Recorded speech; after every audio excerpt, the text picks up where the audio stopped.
back to another episode of Laugh Your Way to the Top. I'm your host, Austin Fain. Thank you for joining us once again. And also joining us once again, we have Tyler Pedersen, who was formerly One Room Group, now COO of Perfect Steel Solutions. Welcome back. Thanks, man. Glad to be back as part of the company. Yeah, you're now full on. Full time here in the mayhem. And we're going to talk a lot about today stuff that he's seeing in the workplace from basically someone on the outside, then coming on the inside, taking that veil off, and then kind of like seeing some stuff he's experienced, good, bad, indifferent, and we'll kind of talk about those things. And, you know, we probably talk about some real life, real time issues and solves. That's pretty much the game every single day, is just finding problems, then solving them before they become bigger problems, and way to make things not a problem in the first place. That's pretty much our. And I think it's the difference is, you know, being here as you called me the mercenary, right? CFO. Mercenary. There's a, what did you say, fractional CFO? Fractional mercenary CFO seems like a better title, but there's a difference when you're here as a consultant or as like hired as like a third party versus being brought on as a full blown employee. The difference is one, I'm here every day now, right? Monday through Friday, 8 to 10 hours a day. So I'm here. People see me here. Second is that you can kind of ingrain and be part of the culture at that point and be part of the family that you've created here. And talk to people in person and not just over the phone, or you're working remotely and things like that. So I think that's one of the biggest changes I have seen so far is working here in person has changed a lot of things. How do you like it? I mean, because really lone wolf for many years now, doing either the fractional CFO work, crypto, even your banking gig was kind of on the road sort of deal, almost sales in a way. It was sales. Yeah. So, like, what good and bad can you see from being in a populace like this, and like a company that has a lot of people and you have a lot of interaction almost every single day? The good is the family aspect, the team aspect that you get brought into. So that is great. Actually, we'll start with the bad. The bad is the hour and 10-minute commute every day. So we're still living. You don't even live in the state. No, we're still living in Eden, Ohio, and I'm traveling 1 hour and 10 minutes every day, back and forth. So sometimes I'll get up and not see my kids before they go to school or whatever. Sometimes I'll come home that same day and not see them at bed, right? And so the wear and tear on emotional right there is the bad part of it. What else is the bad part? I don't think there's really other. I guess bad is like the flexibility maybe a little bit has gone away. Mm-hmm. Working for someone else, and being a part of this, and training for a marathon at the same time, having to fit those things triathlon. in. Sorry, that's fine. Easy, buddy. I mean, I like to bike, swim, and run. If I only wanted to run, I would just do marathon. You don't like to swim, so I hate swimming. By the way, so I'm supposed to swim tonight. So, think you'll still do that? Probably. Good. We'll see. So. What else? Let's go to the good. The good is being able to be a part of a family and be part of a team and stick to one company and have 100% focus into one company right now, and really combing through everything and taking time to be able to spend on each part of the company. So right now, you've got 5 different departments. Let's say canvassing / marketing. You've got install crew for roofs, install crew for gutter, windows, and operations. You've got office manager, and you've got your sales, right? Those are the 5 departments. So being able to come through all those departments and understanding what they're doing every week on a week-to-week basis, you can have all that focus now to spend time with the managers, spend time with the employees. So again, that is the good for me being here like all the time. What else is good? The paycheck, I guess, having a stable paycheck like weekly. So thank you. Stable paycheck will work. Company truck, that works. Company truck works. Company truck works. And I guess you giving me kind of free reins on, hey man, here's how I've built this company. I need your help with getting to the next level. So without like sacrificing what I've built here, you're more than welcome to change other things within the company. Yeah, well, I think it's probably you've either found out or you can understand that I have forsaken most of my duties, hoping that you would get the full brunt of it to then understand how to deal with it and then be able to eventually, because you're like a lot of me where if things are falling short, your natural instinct is to do it yourself. Yeah. And because it's your strongest suit, it's like, I will make sure it gets done. I will make sure. So you have to get the customer phone calls and the sales things and the marketing things and the installation things and all that stuff while still doing your main duties, which is overseeing the entire thing and making the spreadsheets and doing all that stuff. I really, in this first 3 months, want to see you completely exhausted and completely confounded with how many day-to-day tasks come up. I mean, we were just talking, you got to go, fight the rumor mills, and you got to fight the, some people want pay raises. You got to discuss that. Some people leave. Some people come. Yeah. There's opportunities and stuff that happen every day, and there's disadvantages to every day, and you got to take all that and get your job duties done. Yeah. And so you're balancing that with a work-life schedule, even though it seems heavily work. You have to balance that stuff, and it's difficult, but you have to do that. Kind of did the same thing with Sierra when she did it on a different scale of where, like, hey, you have to take all of them. Like, I would love to help you and take the phone calls and stuff and do all this stuff, but you have to know, like, oh, I'm doing this much stuff that either requires a new position. I need to put another process so it doesn't come to my desk. Yep. Or I need to empower people to go do those tasks. And the only way you can do that and me not mess that up for you is for you have to do it all for 3 months. Like, it's just really part of the game. Right now we're slow, so you're probably at about 50% maybe of what comes across the desk. When you really start hopping, then you get more of it to that 80-90%, and then you're to the point of then, like, you either change or start changing the processes and systems. Like, I'm actually kind of glad we're slow right now. Yeah, honestly, because like when we talked about this starting December, we knew things were going to slow down and that everyone was going to get frustrated because there wasn't leads coming in.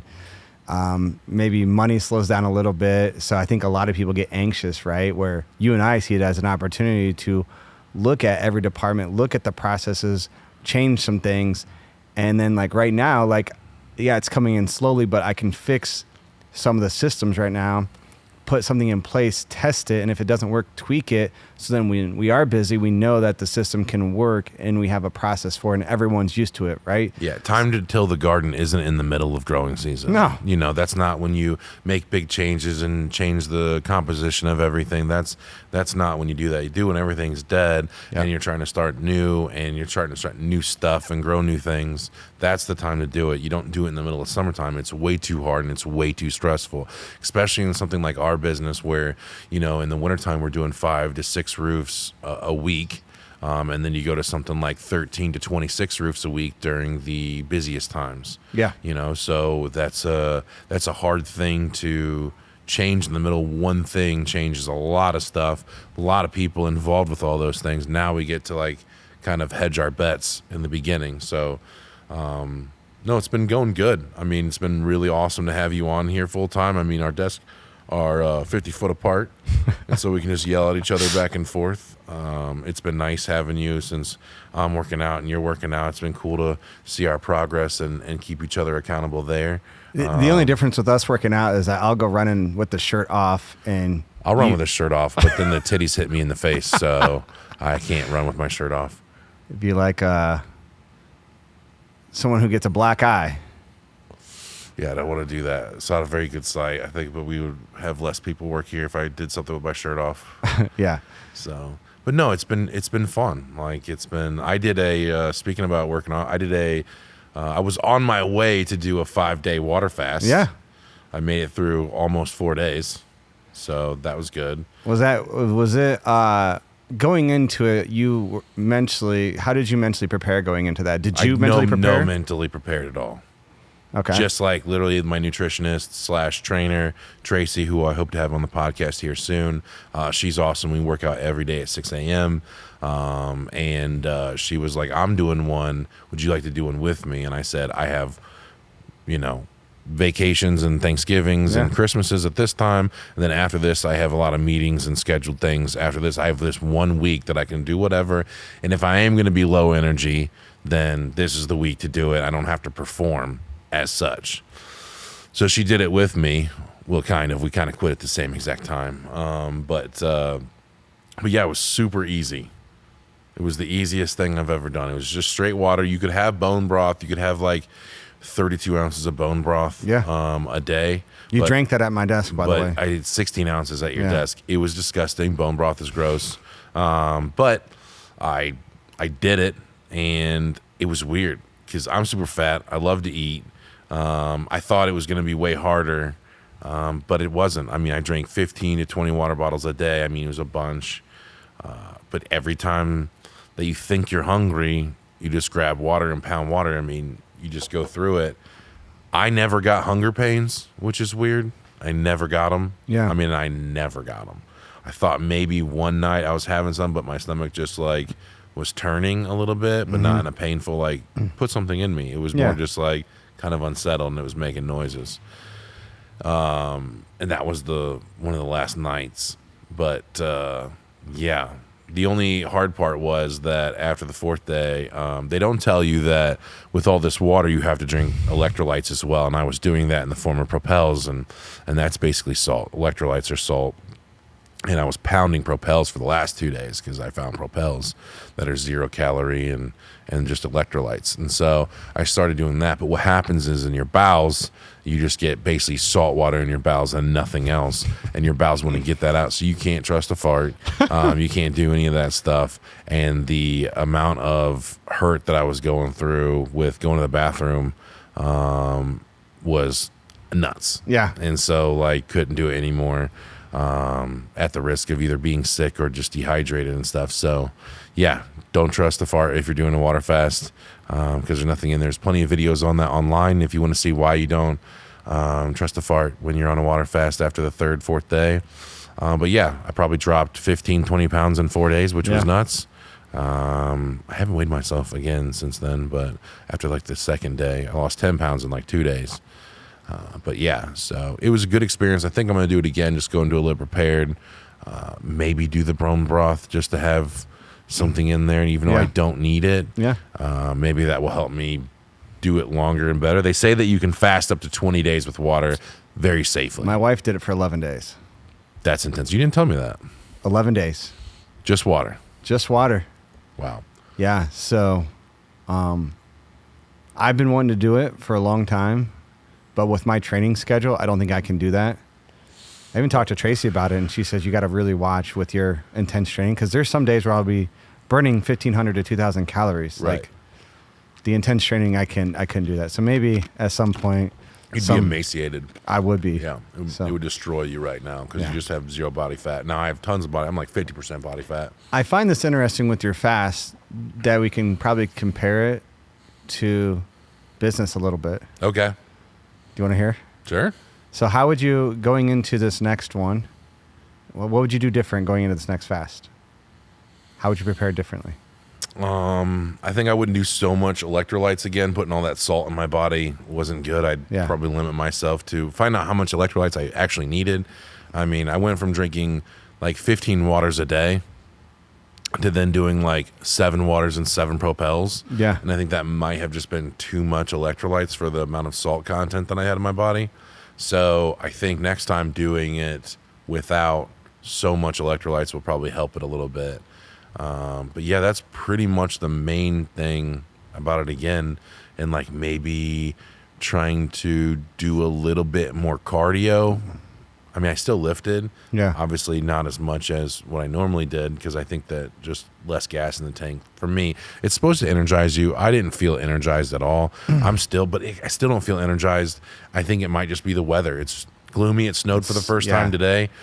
It may just be that. I don't really know. It may just because Tired from doing all that stuff, tired from stress or work or working out. I don't know, but just been tired lately and stuff. So I didn't feel the invigoration for that part. So I would really just change the salt content. And then, I'm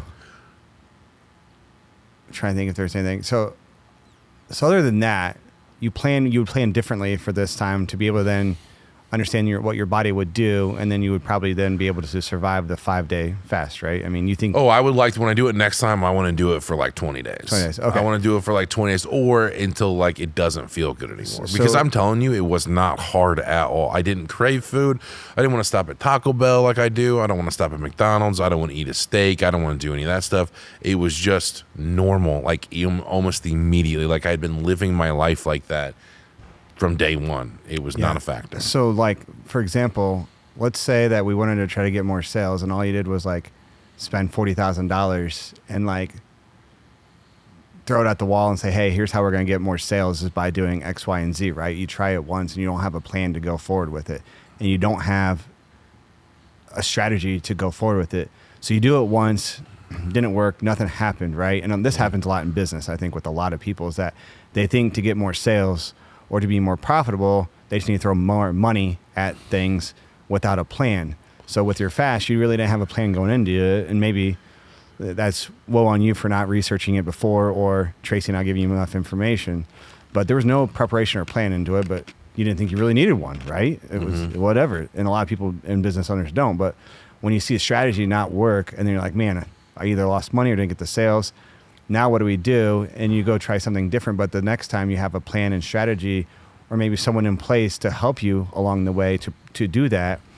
And the next time it works, and maybe it gets more sales. And what was the differentiating factor is that as a business owner, as a business, that person or company planned and had a strategy in order to deploy the capital to get more sales. Yeah. Does that make sense? Kind of, in a roundabout way. It was real wordy, but like I get it. I get what you're saying. Well, I'm a numbers guy. Better, you know. If you don't have a plan, then you plan to fail, sort of deal. So I don't know. I haven't really I come from a different school, you know. My lifestyle obviously is so much different. Yeah. I mean, you do such a good job planning your meals, planning your workout schedule, planning how much you're going to work out and what you're going to do during your workouts and things like that. I honestly systemize my life. Yeah, you really do. And you do a great job. And that really has, brought you to the precipice where you are now. Yeah. Like, I get it. And then you have me, where I throw myself into the shit, and then figure it out as I go. I know I need to work out, hire a trainer. Whatever they say, do it. There's no plan. The plan was hire a trainer. Yeah. Start a company. Okay, I started it. Now how do we make money? Start making money. I figured it out, and then you make money. And then, how do you make more money? Well, you just try harder, and you just keep trying harder until it works out, and then you have that. Like, there's no like, well, I mean, if we want to have X% of growth a year and all that stuff, I don't have that. That's not my thing. It should be, but I don't have that. And maybe that's why we complement each other so well, is because honestly, we're both alphas, you say, right?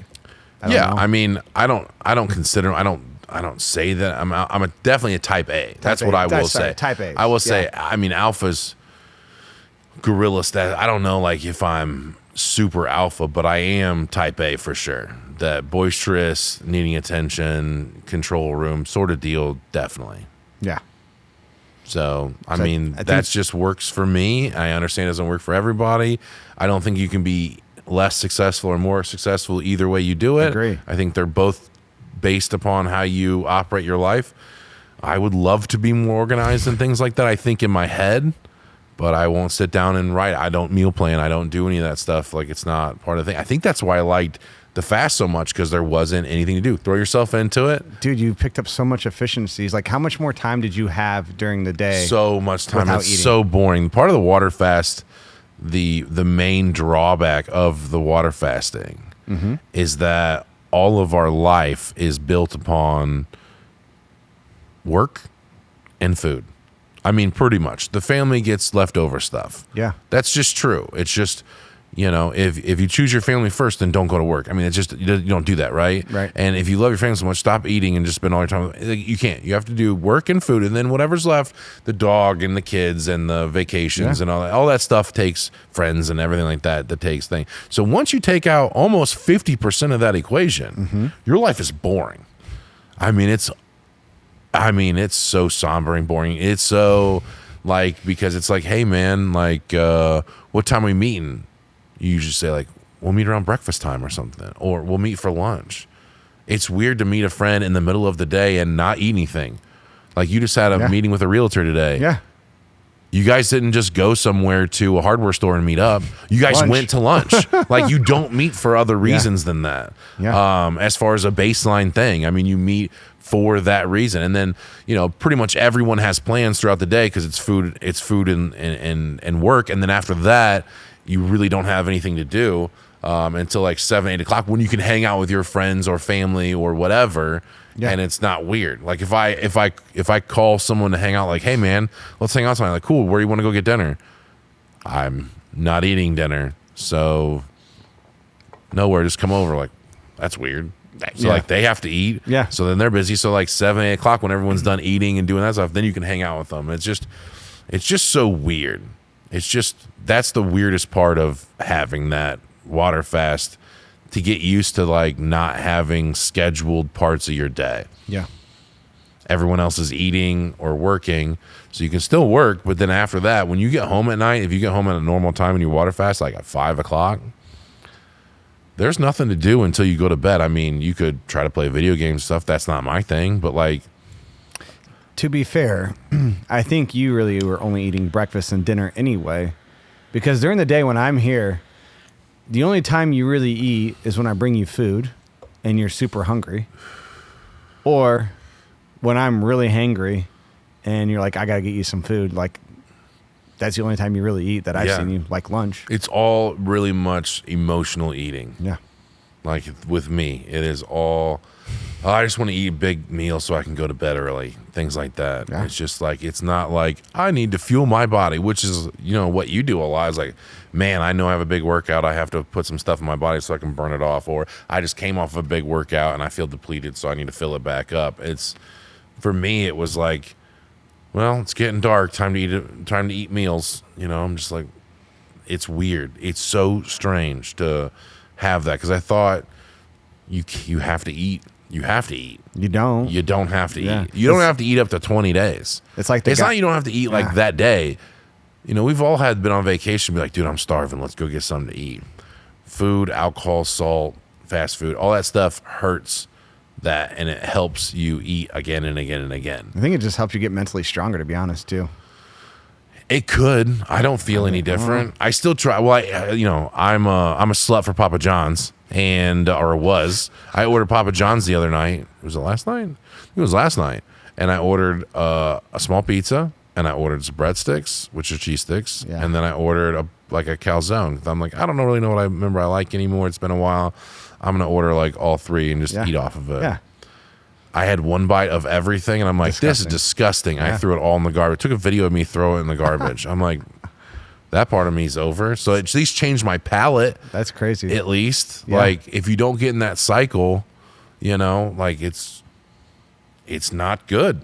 It's not good anymore. I don't know if you just get addicted to it because it's like smoking, where you have one fast food meal, then like, well, there's been some days I stop at Wendy's twice a day. I eat it for lunch and I eat it at dinner, Yeah.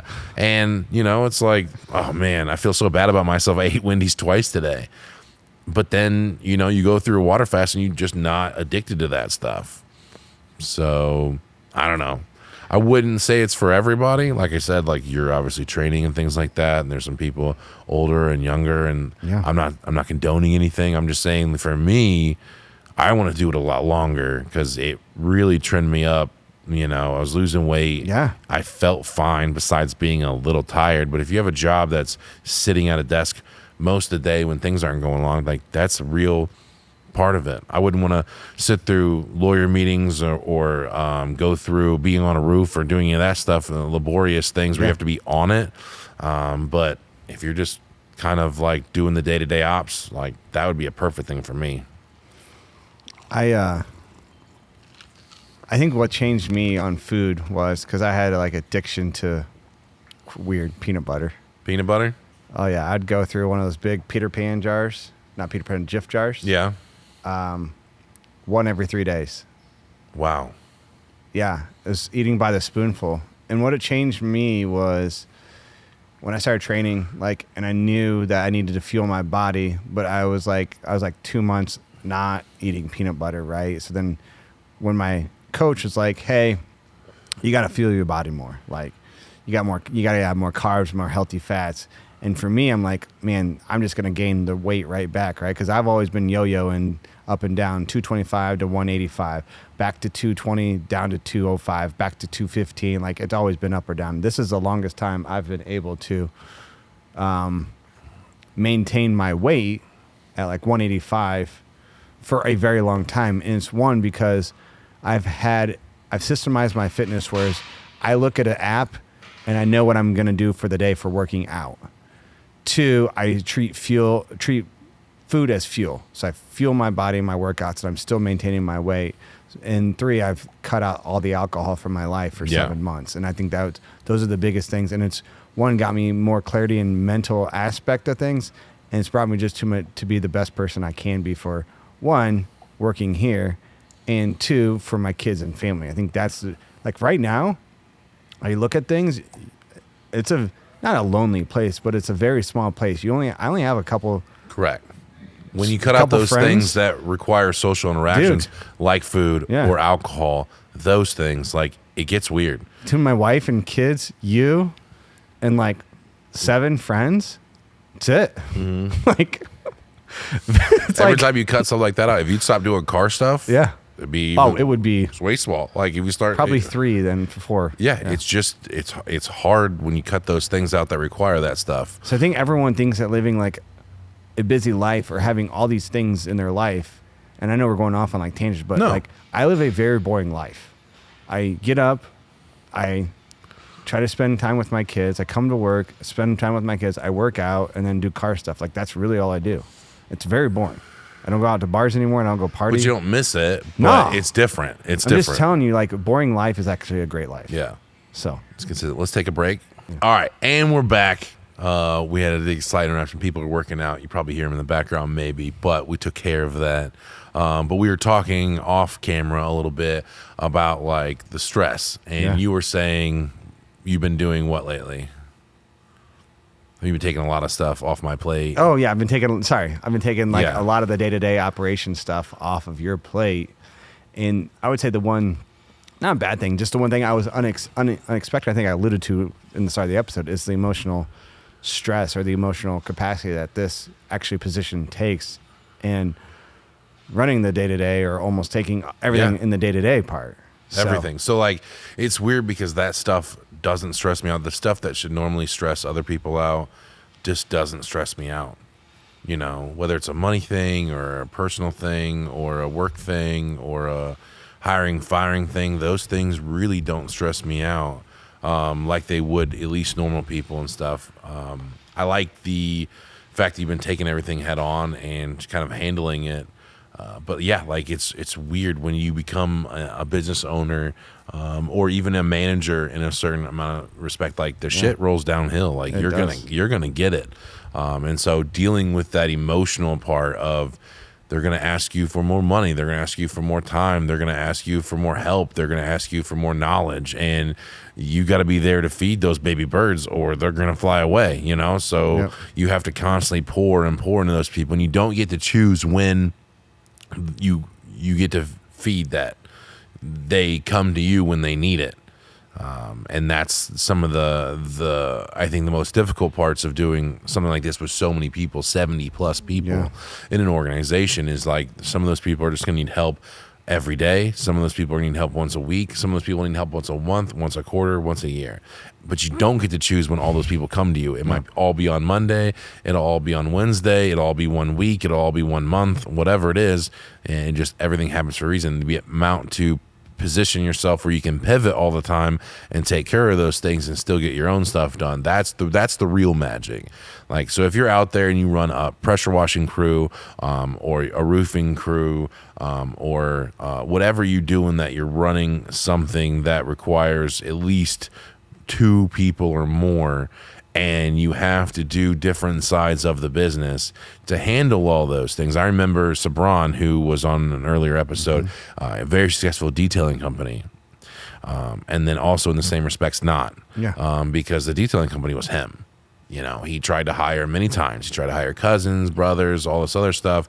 It just would never work out because he was the company. He was the greatest, most honest, most hardworking, dedicated person. And then like everyone else kind of falls short of the grace of God. So it's like people were often disappointed when it wasn't him showing up. And so like, but he still had to go out and hustle those things up and not only do the marketing side, but then come around and detail all the cars. And there's really, unless you find out how to circumvent that and rely on people, there's no getting out of that, that cynical circle of just having to do both sides of the job, getting your own stuff done and getting the actual work done. So that becomes a huge problem that if you can solve it, you can leverage that time that people are taking that off your plate. And that's what really we're about, is empowering those managers then to stop that cycle of people coming to you or they coming to you with the people underneath those problems, and you can solve them, through the managers, or the managers can solve them, and that way they don't have to bring all that stuff to you, or you'll never be out of that wheel. They're always going to rely on you for more information. They're always going to rely on you. Empowering those people to make those decisions, good and bad. Most people make the wrong decision most of the time when I don't get to choose. It's just hard and fast thing. It's like I have an idea, and most of the time we talk about other stuff is like they want to change it, and that's fine, but there's a reason why it exists.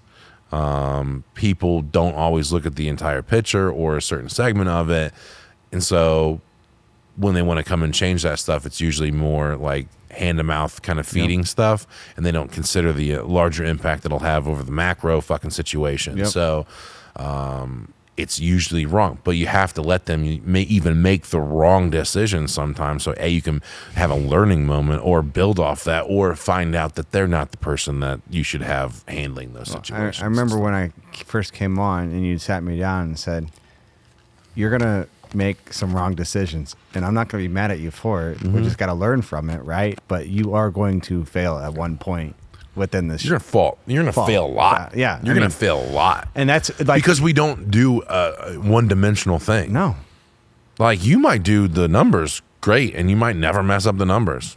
Cool, but then you got the managing aspect. Yeah.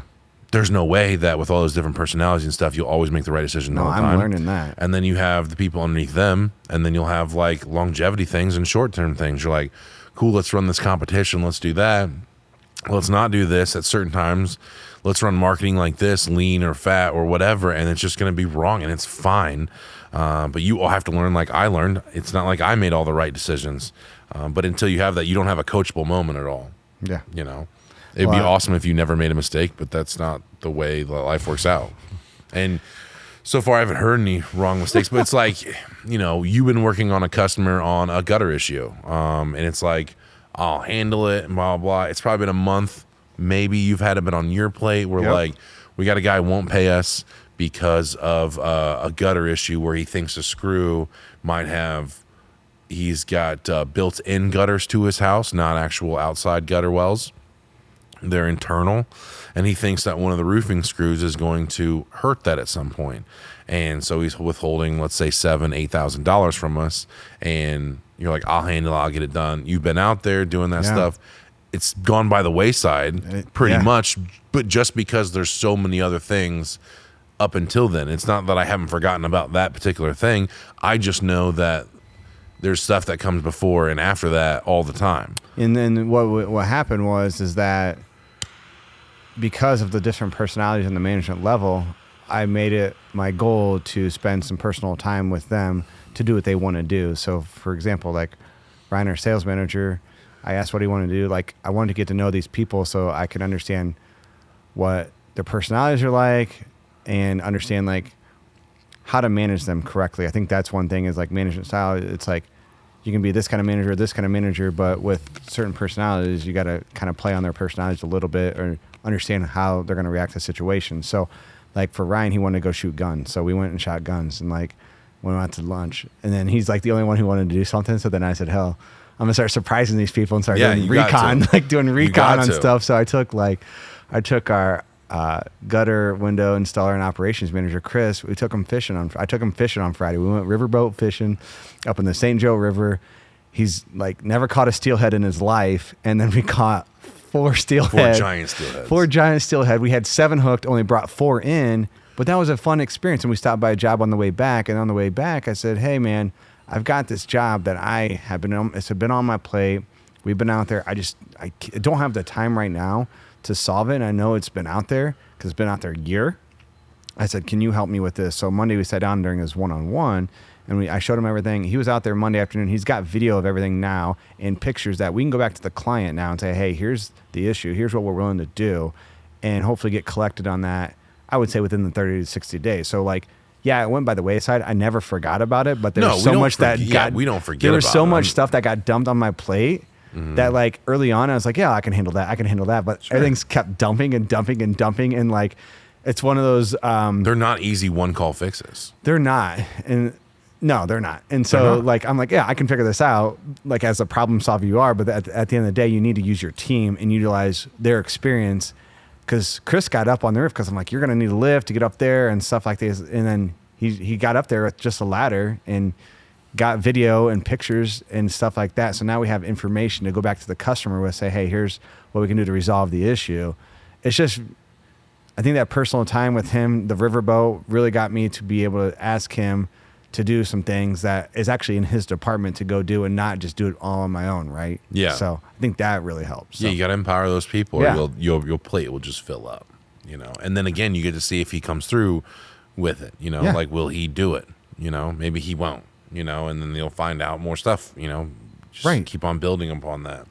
Right. So I think that's on the emotional, it's getting better weekly and stuff like that, but I'm sure there will be more things that come in the future. And I've just been enjoying getting to know a lot of people on It's good. Some good personalities here. I will say that 100%. there's some good personalities here. Yeah. Most of them been on the podcast, but like besides Sierra, I think most of them been on the podcast. But yeah, it's a ever evolving thing to try to not just win favor with them, but honestly build a relationship with these people.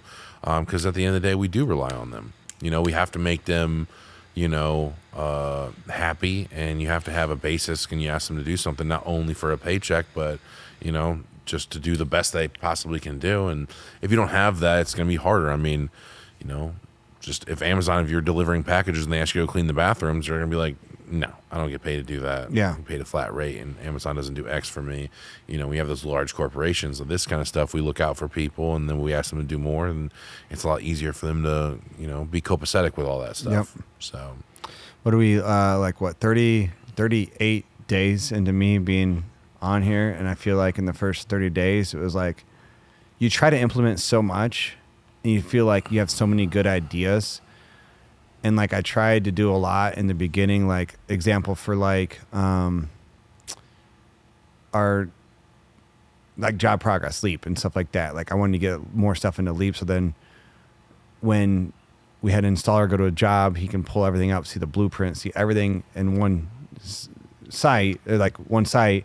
So we're trying to do the workflow with that. We're trying to change marketing companies. We're trying to do all this stuff. And it's like, I felt like you're trying to accomplish so much within such a short time that you almost have to take a step back sometimes and say, this is going to take a lot longer than you thought, and really change the plan a little bit more and go more long-term with it. So I think that's one of the biggest lessons I've even learned within the first 38, 39 days here. So gotcha.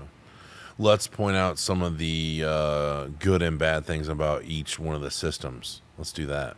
Ooh. Let's just flesh it out. Could be broad strokes about it, so we don't name names or anything like that. But like broad strokes, I know we talked about front of the house. We'll start with them because it's the easiest ones. Because again, numbers. It's like they weren't making enough phone calls. You know, good things are everyone shows up every day and they do all that kind of stuff. But we were finding out that even in our slowest time, they're not making the phone calls.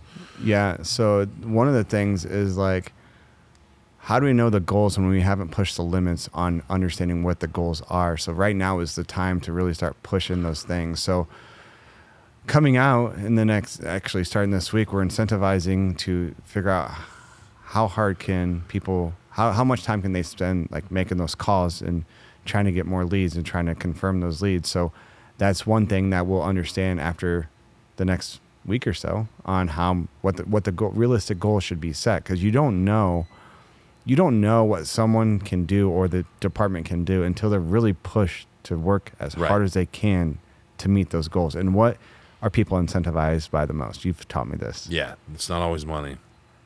No, it's almost never money. I was gonna say time and money because that's what you told me. Yeah, but it's almost never. It's almost never money. Yeah, not straight money anyway. Yeah, it's the vehicle that drives everything else. Oh. So I mean, everything's afforded with money, but like it's sometimes just different stuff. It's vacations, it's boats, it's cars, it's shoes, it's just all these different things. I mean, you offer someone $200 extra, a week to do something, they're like, nah, $200 is not going to change my life. And then you offer them a pair of Nike Air One Jordans that came out for $199, and they're like, I will do anything for that. You're like, what? But that's the way it is. I mean, that is literally, I've seen it countless times. You put your, like, everyone's so gay for headphones and these new Apple stuff and everything like that. If you don't, cater that stuff, like if you don't put those in there, like, hey, $500 bonus this month if you hit these goals. Yeah. They're like, I'm not working that hard for $500, but like new AirPod Maxes, and they're like $350. Like, I will kill my whole family for that. Like, I will do anything. I will be a grave digger for that kind of stuff. They're like, what are you talking about? It's the same thing, but I'll give you 0.00002 of a Bitcoin, right? Yeah. Oh, I will do anything. Yeah, anything for Bitcoin. I don't know. It's just weird. I don't always understand it, and it's so hard to find those things because people aren't forthcoming with that information either. Yeah, I think let's talk about front of the house. The big one, I would say, the system that we had. Let's just talk about like marketing companies. I think that was the biggest. Yeah, we switched marketing companies, SEO companies. Yeah, SEO marketing companies, and I think that's a big one. To whereas, like, I'm not saying that like you were hands off. I'm just saying like if you just put something in place and never check back up on it, or maybe. I'm trying to be correct here without like calling people out, but when you pay an exorbitant amount of money to a ahead. subcontractor that specializes in a certain thing like marketing or SEO, you'd hope that the whole idea of that is why you didn't do in-house is that it's such a skill and they have a prowess for it that you don't have to be a part of that in a large portion. Right. So you might have to create the media. You might have to help them with verbiage. You might have to help them with direction. But besides that, algorithms and how they stage stuff and timelines and all this stuff, they should be able to do that. Everyone that watches this that has some amount of marketing budget, if you've worked with SEO people or you've done Angie's List or Home Advisor or any of those things that create like lead generation stuff, they're all the devil. They're all terrible. I don't care if you like your company right now that you're with. I've interviewed tons of them. I'm a highly sought after person because of the amount of money that we spend. So I get here everyone's sales pitch. And at the end of the day, they are like almost like pretty girls that won't date you. It's almost like, oh yeah, like they show me Jennifer Aniston on the list. They're like, you can date Jennifer Aniston, and be like, you just got to pay us X amount of money. You're like, dude, that sounds like a great deal. When in time it's like, let's say 500 leads a year or whatever, or you'll rank number one on Google being the price, like a Jennifer Aniston. Yeah. And then after a while, they're like, hey, it's not yet. Sometimes you got to pay us for a couple years to date Jennifer Aniston. I'm like, okay, well, it's still worth it. I still want to be number one on Google. I still want to have 500 years, even if it costs me 2 years of this salary and nothing's really happening. Yeah. And they go, well, that's not actually the most important. Ranking on Google is not important. Lead generation, which we're going to focus on this time, but what we're going to have to do is influx the amount of Google ad spend and do all this stuff. We're like, well, okay. I mean, as long as I still at the end of this get X, then you still do it. And it never, almost never do they hit the metrics. Yeah. Almost never.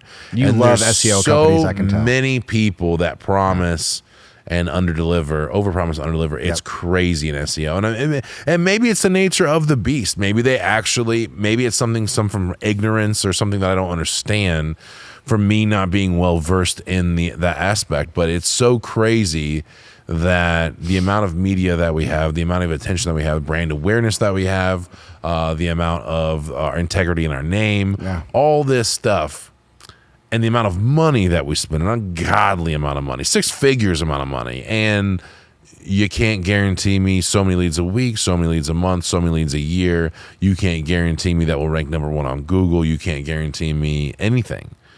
Not with more money, less money, more time, less time, more media, less media. There's no hard and fast rule. And maybe it's just a luck of the draw game. I don't believe that, because they come in telling you, listen, our last company, and the new company came in, even then they started spinning, which I love the new marketing company, but even then they started, spinning this like they're marketing to the entire US. And so like all the impressions that you were getting and all the people reaching out was from, I never got anyone from California reaching out for a roof or anything like that. So I don't know how much that is true.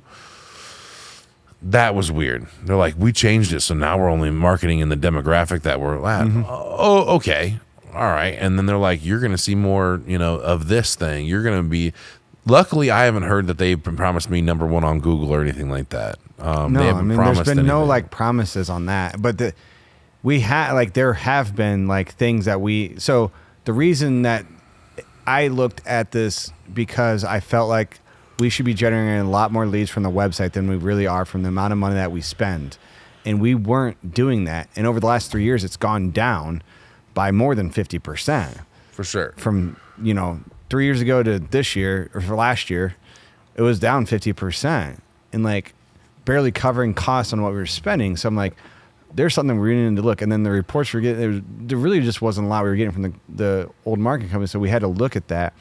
And so I think there's been some different things that have changed, even in the short time that they've been with us, the new company. I agree. It's been like, so for example, not to get so technical in the SEO stuff, but we can. Like all of our images that were online on our website, even on the back end, like you can have keywords in all those images, right? Mm-hmm. To get your ranking up more and more. So there was 550 images that just had no title in them, just like 0001.jpg, right? Yeah. And they've gone through and optimized all of those images. So they have put content and keywords under all those images. So no matter what searches on Google, that stuff will come up and hit into huge. our stuff. So like that's it more could be. stuff. I don't know. Like, Yeah, that's the thing. Like there's that. It could be. Right. But there's that. But then the other thing is like, wow, if that doesn't, there's no direct, you can't see them. We're on number 1 now. And that's all they did. You'll never be able to see that from an SEO company, marketing company, anything like that. You'll never be able to see that because you're changing so much at once. Yeah. And so then the other thing was like our Google ad spend was way higher than I thought, and it was being used way fast. So like for our clicks, I thought it was $500 a week. No. Oh. More like 1,000 a week. Wow. So we cut. So yeah, you're getting. Austin's getting info right now. Yeah. Like so, we cut that down to 2,000 a week now, right? To spend 2,000 Google. a week. We cut it No, down. sorry, 2,000 a month. 2,000 a month. I'm sorry, 500 weeks. So we put it back to what you thought it was. So you, like, a year or two ago, it changed. Like we were spending a lot more on Google, and the click per, or what is it? Money per click was like $80 a click. They've got that down to now $2 to $3 a click, and we're spending less money to try. And the big thing is we're trying to figure out the algorithm to get the people to come in to either call or form submit and things like that. To then when we get a sale, we know what the algorithm is. So that's kind of what we're working on now with the new company. But I've been really impressed with what they've been done. They came in person. Yeah, that's also nice. I mean, there's been a lot of companies here in Fort Wayne that interviewed with me, and I still didn't like it. It's weird because when I think of those people, and I'm just putting it out there, right? Just as a matter of fact thing. Yeah. If they were the best, let me say this. One, if they've been in business for a while, which the guy has, right? Yeah. The company or whatever we have. I've met the guy. He's awesome dude. Fellow cigar aficionado, things like that. If he was the best, why is he looking for more business? Now, this is just ipso facto. It's not like he's bad because he's looking for more business. I'm like, man, I wouldn't be trying to hire SEO people differently if I had 2,000 roofs a year to do. Yeah. You know what I mean? If I was the best roofers or whatever, I wouldn't be. It's just like none of those people ever get to that point.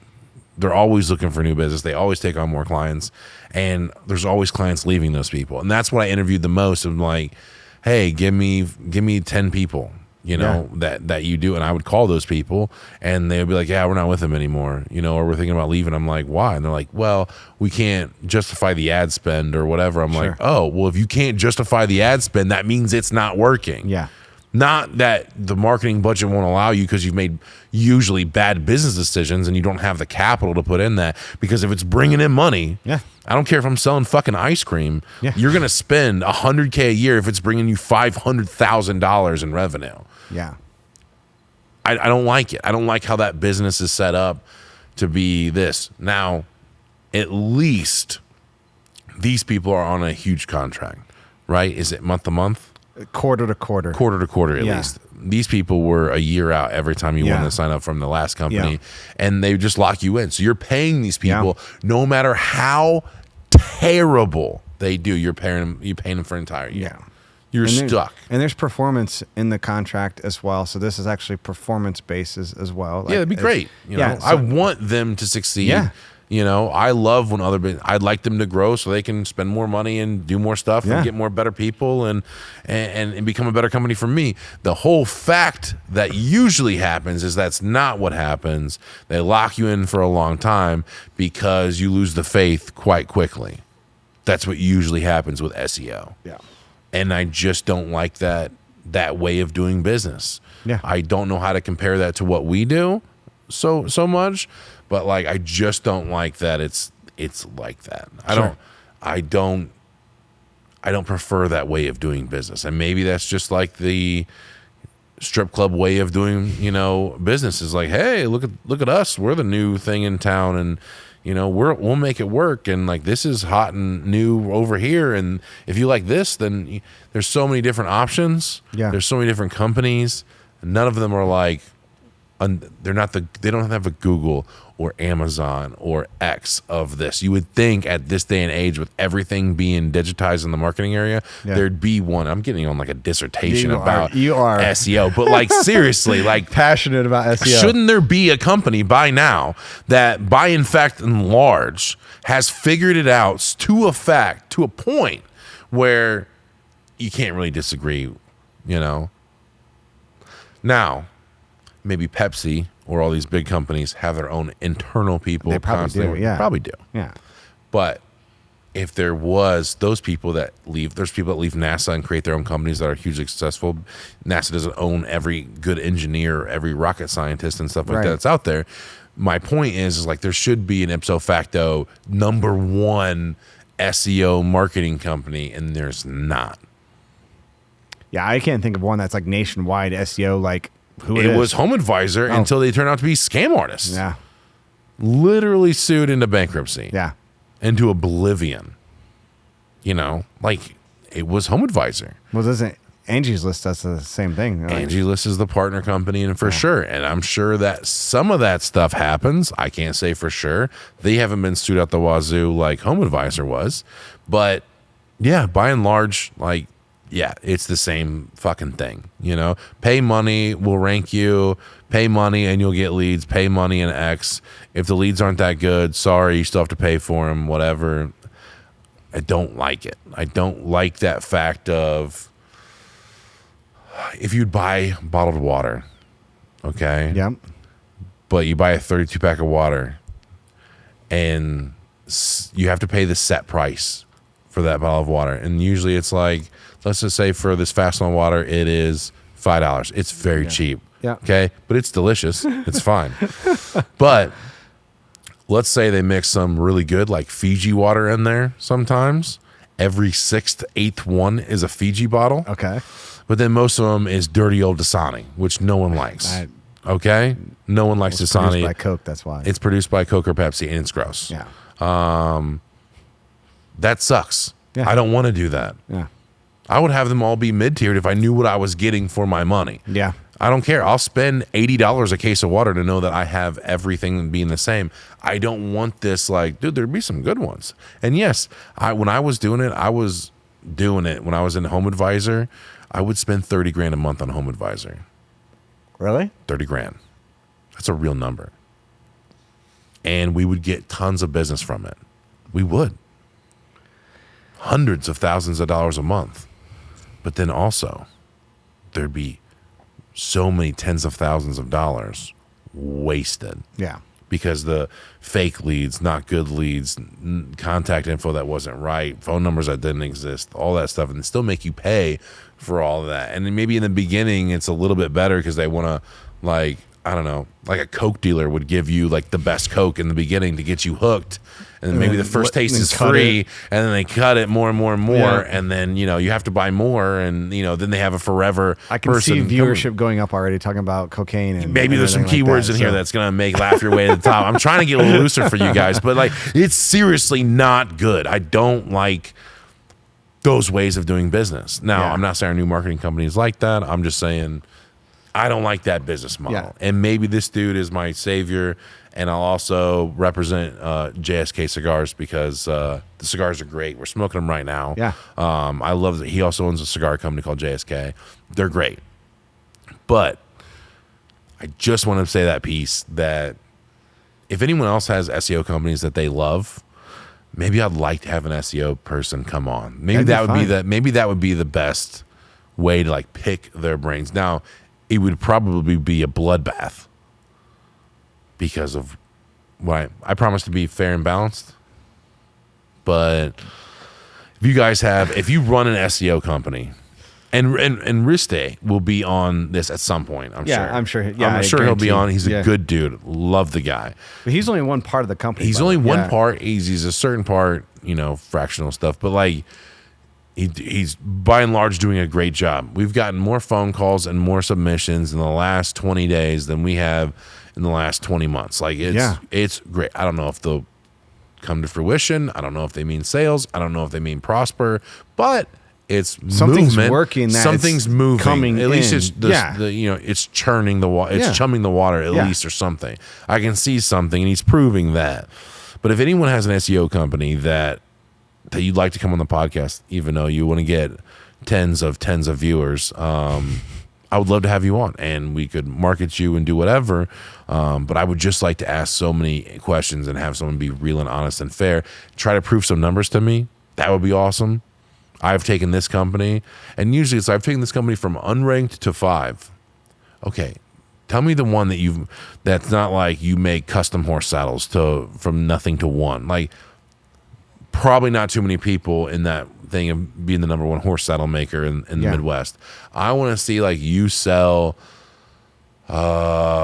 coats, or you sell something that everyone does, and then you become the number 1 ranked. Yeah. If you're plumbing or electrical, HVAC, roofing, windows, gutters, soffit fascia, any of those things, I want pest, anything, like you become number 1 and you stay there from obscurity. Yep. And what does that mean to you? How much do you get paid? How much do you charge? That's who I would like to see on the podcast. It would be really informative to me. I think that if you can win me over, you can win a lot of viewers over. Fair? I think that's fair. And I was going to say, like, they're paying attention to the little things now, and I appreciate that. That maybe got overlooked. Even with the calls, right?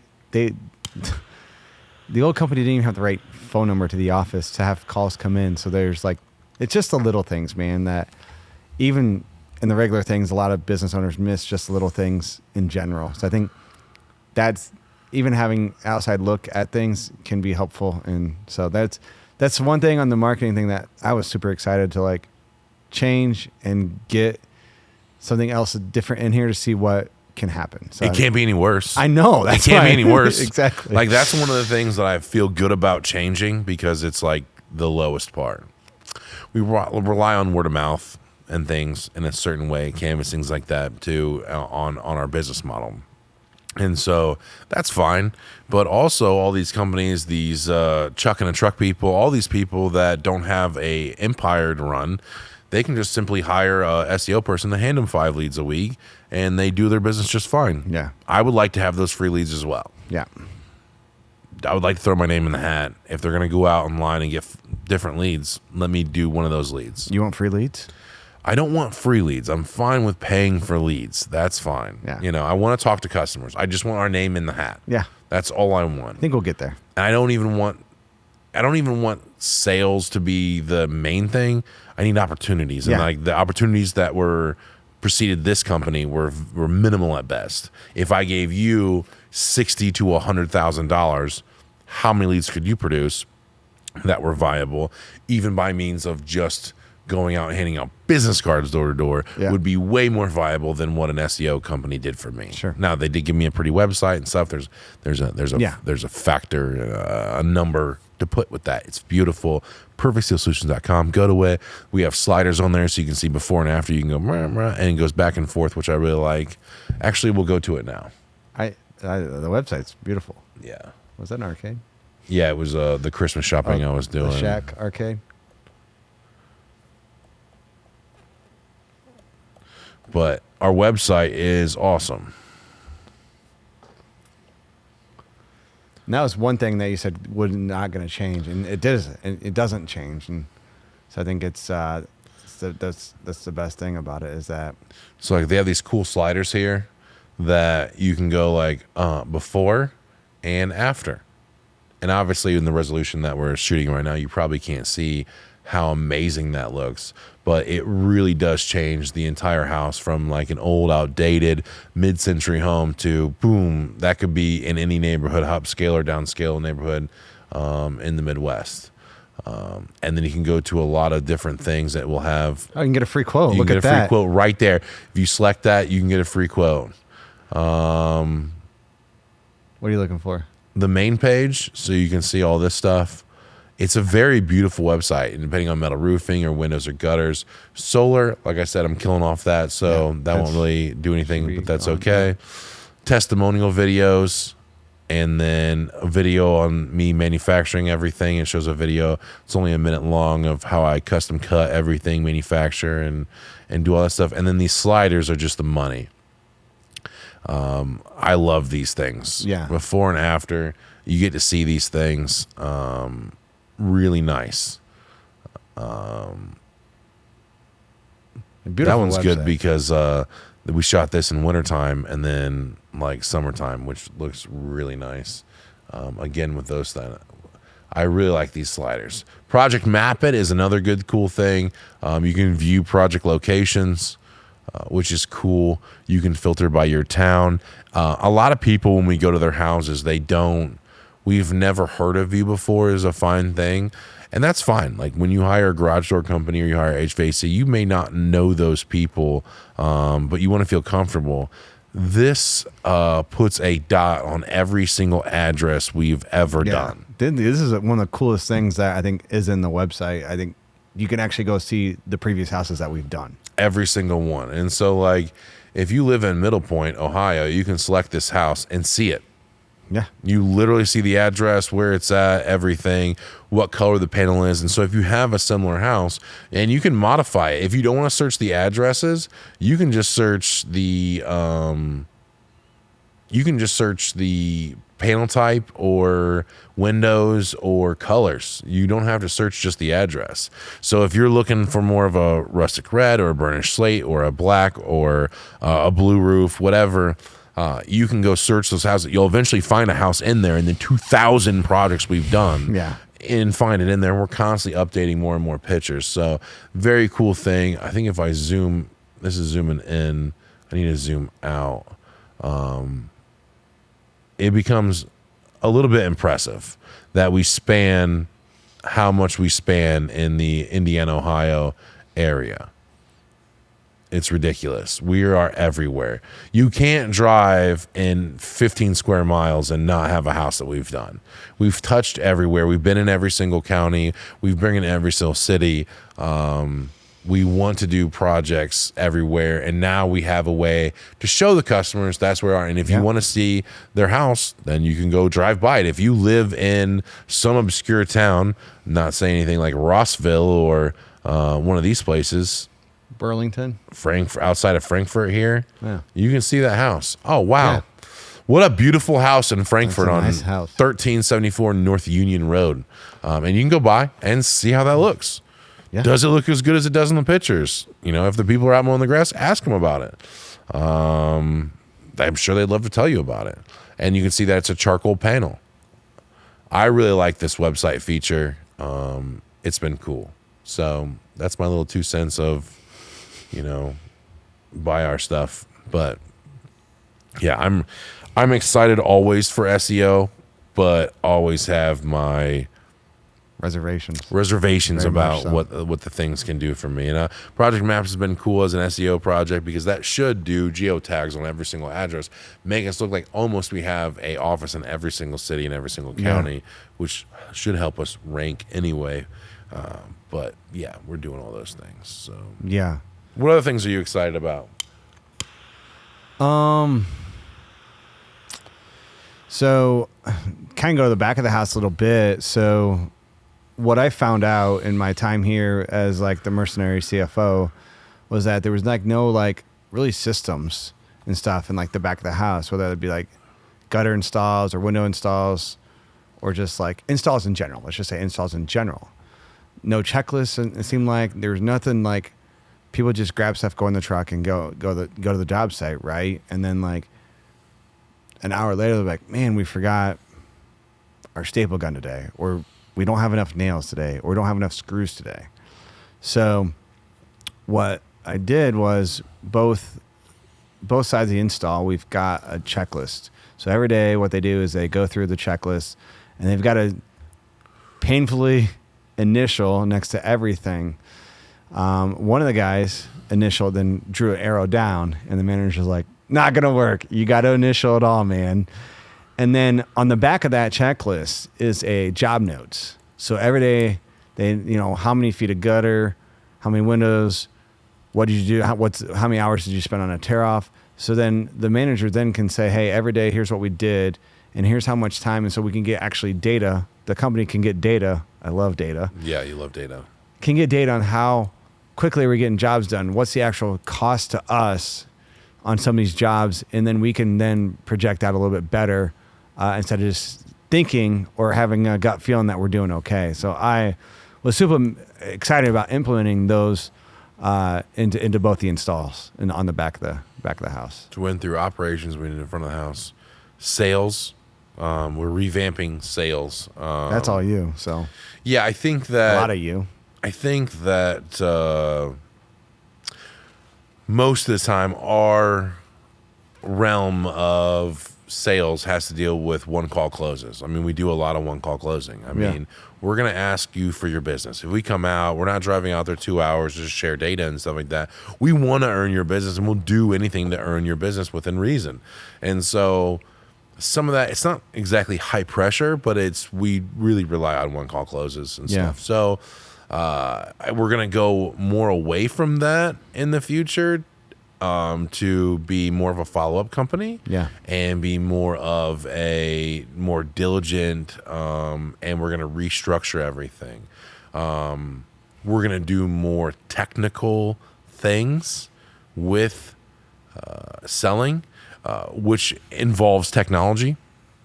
A lot of the stuff, when someone comes into your home, a lot of the times, like let's just say for water heater, HVAC, those kind of things, when people come in there, not you, because you know a lot of stuff about like working on cars allows you to be mechanically inclined. That's a great way. Mechanically inclined. So you can kind of talk apples to apples with a lot of people. Most homeowners like me really won't understand when someone's like, hey, your defibrillator on your air conditioner is running at a 3%. It should be running at 5%. You need a whole new unit, or it's going to poison your whole family. You're like, what? Seems like you gotta do it, with no real pictures, basis, data, anything like that. And so we're gonna come through with more precise stuff. We are gonna through with media. We're going to come through with like how a doctor uses stethoscopes and radiology and all those kind of things, x-rays.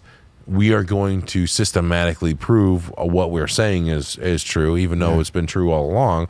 We're going to prove that to the customer. And I think what that'll do is the buy-in will be a lot more because like no one's going to that you sent me a video where we're talking about fleet deals with different people. I won't name where we're going, but we're talking about a fleet deal because we have 27 units, vehicles that need to be serviced and stuff. And And by and large, it's hard to go. Some people take Ford stuff, some people take Isuzu stuff, some people take the other stuff, some people take box trucks. This person's trying to earn our business. And one thing that this company does is they use a GoPro to record everything. They do a full inspection underneath the truck and on top of the truck so that you can, for your records, you keep it. Yeah. And you get to see what they're actually talking about. They'll measure your brakes. They'll measure your calipers. They'll see how much is leaking. They'll show you leaks in the differential or your suspension's whack or your radiator has a leak in it or something. There's a ticking noise, something. They'll show you every single time. And so that way you can see when the problem started, if it's a real problem, when you should get it checked out, if you should do it, and let you be more informed when you make that decision. I really like that. It was only like a minute and 20-second video, but it went over, and they used a measuring device for brakes. Yeah. Which I didn't know that was a thing, but they used a measuring device for brakes. And they went and checked all the fluids and showed you that the fluids were good. They showed you that there was no leaks in the differentials or the transmission or any of those things. And general inspection all of the exhaust and if there was pinhole leaks or it needed to be serviced. Even in the engine, they said this belt looked good. Everything was like, and then I've seen it to where it's like, hey, this belt looks like it needs replaced. You got probably another 10,000 miles left on it, right? So it's like, hey, while it's in there, change it now. Like you can probably get to that with, how to like what we're going to do with the sales and stuff. So I think that's super important to visually show. Super important. Confirm with video, like not. So when you're at a car dealership sometimes, or even getting your truck serviced, hey man, your clutch is going out or something's going out. Well, show me how it's, I don't have anything. It's just, this is what we think it is. And then they get into it. Like, hey, there's a sound that you're actually it's something making. else, right? But you have video now to say, hey. It make you feel good if nothing less. You still might do it because you defer to, like I do, you defer to the experts. Right. But I would feel a whole lot better if they go, you need a whole new engine. And I'm like, usually I'll just be like, okay, I'm not letting one of my best service trucks go die on me now and the difference of $4,000. Yeah. But it'd be great if they could show me. I'd feel a whole lot better. But ooh, this thing's running terribly. I can see the piston grinding or whatever the problem is. I can see the head gasket leaking or something need to be drilled. I can see all that stuff. I feel way better that was happening. So that's what we're going to do with Roos. We're going to do that, be more informed, and give the customer more than what they asked for. And I think that's you have to do that in this day and age. Yeah. You just can't do the bare minimum and do a good job. We've done a good job of what we're doing. Yep. The basis is we have to do more. We have to be ahead of the curve because at some point someone else is going to do more and then we're going to lose. So it's always just outperforming things. We can't be the lowest on price. It's not going to happen. No, not going to happen. It's not going to happen when you have big box stores and you have trucks in the trucks and you have Amish people who don't pay taxes and all this other stuff. We're not going to be the lowest person. Yep. But we can be value added 100%. There's things that we can do over 2,000 jobs in 6 years. We can spread out that cost and give more to the customer that makes them feel like they're making the right decision or a more informed decision or a more timely decision. And that's kind of what we're going for in the sales stuff. We're really excited this year to roll all that stuff out. And we actually saw at the end of this last year, I keep saying like this year, but I can't believe it's 2024, but we saw follow-up deals come through. It's our first podcast in 2024. Is it? Yeah, it's our first one. Yeah. We saw that a lot, that people, the sales reps, a lot of the stuff that came through towards the end of the year was all follow-up stuff. And that's the sales rep giving them an option towards the end of the year to say, hey, I'm going to follow with you. I'm going to relate this back to the banking industry and where I came from, because sometimes you're trying to close $5 to $10 million deals, right? And sometimes they take 2 to 3 years. So they'll test you and say, they'll have a meeting with you, but they're never going to move. Like if someone shows you their financials, like first meeting, run away as a banker because they need help desperately, right? Yeah. That's kind of like the joke, stuff like that. But sometimes they'll test you where it's like, hey, I'm going to follow up with you next quarter. Is that okay? Yeah. And when you call them back and they're like, oh my gosh, you called me back? I'm like, yeah, I told you I was. They're just like, that's how you kind of earn the business, right? And I know that I'm not saying that's what's going to happen with our it's roots similar and though. Stuff It's like similar that, but though. like show them that, hey, if you defer this 6 months and maybe they're waiting on the bonus check, maybe they're waiting on tax check, maybe they're waiting on something. Yeah, they're selling a boat, or you don't know what it's going to be. But if they come into some cash or pay off some debt, and they go back and look at the data that we give them, who's the first person they're going to call? They're going to call us. Yeah. If we just did a good job on their roof, and they're all of a sudden feeling drafts like 6 months later in their windows, who are they going to call? Yeah. Yeah. It makes sense. Yeah. You know, to come through and do all that stuff, people are going to want more. And by and large, media is the way to do it. And if there's any indication that media is going to do it, it's TikTok, it's Facebook, it's Instagram, all these things that are media-driven things. They're all pictures. You know, people want to see that. Videos, stuff like that. People want to see that. They trust what they can touch or see or feel. They trust it. Yeah. On the sales side, and this goes back to the media, I think you're going to see a lot more from us this year on, hey, how do we make the metal here? How do we make the roofs here? How do we slice the roofs? How do we do some stuff? What's the delivery look like? And you'll see a lot of that stuff because I think we have a good story to tell.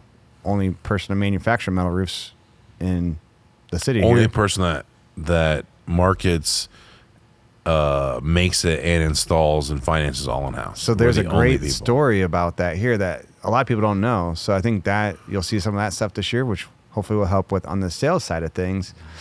And then we're also going to try to have more competitors on. I've already had, I think the past 2 episodes have been competitors. Yeah.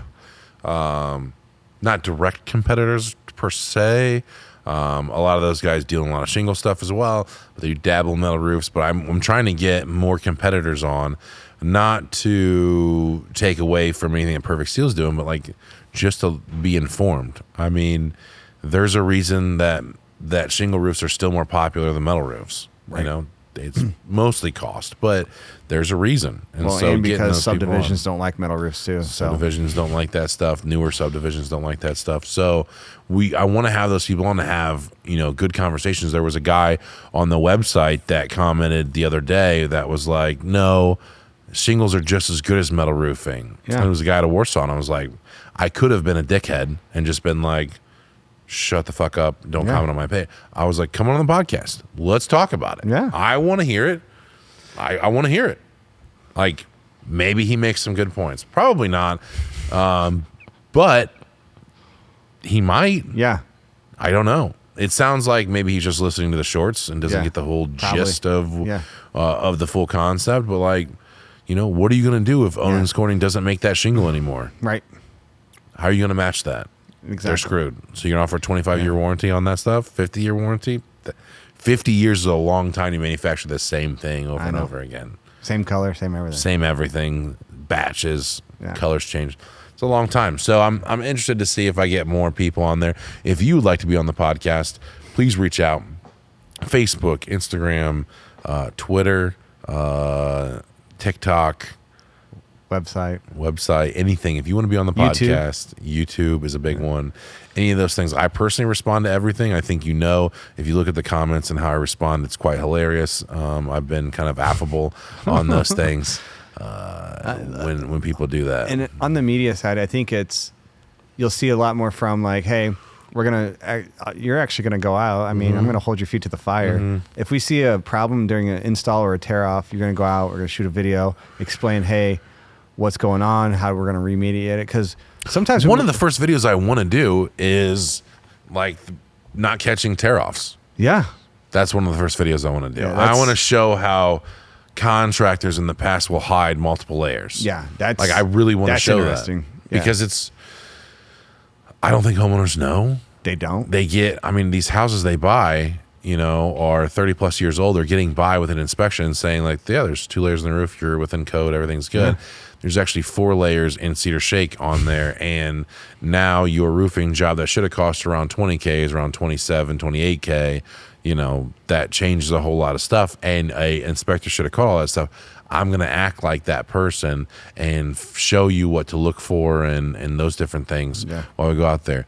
Gutter things, soffit things, insulation things, all those things. I'm going to try to be a lot more informative than just filling up the space with mindless babble about roofing and business and life and eating and working out and all that stuff. I'm going to try to do a lot more customer centric ideas and topics to make it more interesting. Yeah. Dimitri, who owns Roofing Insights, he does stuff every week about the roofing industry, who's bankrupt, who's doing good, what things are good, what things are bad, what contractors are doing. His biggest videos are what's the best gutter guard, where he went over like 8 of the top best gutter guard products and what they cost and what you should put on your house for the price. That's his biggest video. You can do all this other stuff. We can do all this podcasts or blue in the face, but at the end of the day, people are only going to pay attention to the things that they want to pay attention to. And what they want to pay attention to is like, what am I getting for my money? And I really want to do more things like that. More science experiments with like heat loss and things and try to be more customer centric when I think about multimedia of like what to put out there in the space to try to gain more following. I mean, we're here for the long run, right? I mean, we've got millions of dollars invested here. We're putting out lifetime warranties, so they may as well make the content and be the experts that we can be. I think I want to talk about that for a minute. So I'm really interested in this fact. And are we cutting here or what? No, we're not cutting for a minute. Do you need to cut? No, I just didn't know if you're like. No. Is this like you're like being soft on me? You're like, no, I think that I want to talk about. I've had competitors on, right? I'm very in the know about their businesses most of the time, but some of those people I haven't talked to for both of them I haven't talked to for a year at least. Armando and Travis, who in respective own Allied and Forever. And it was weird because the hype and the growth and everything that they should have experienced, like what I was experiencing, those things were different. They spend money in a different way.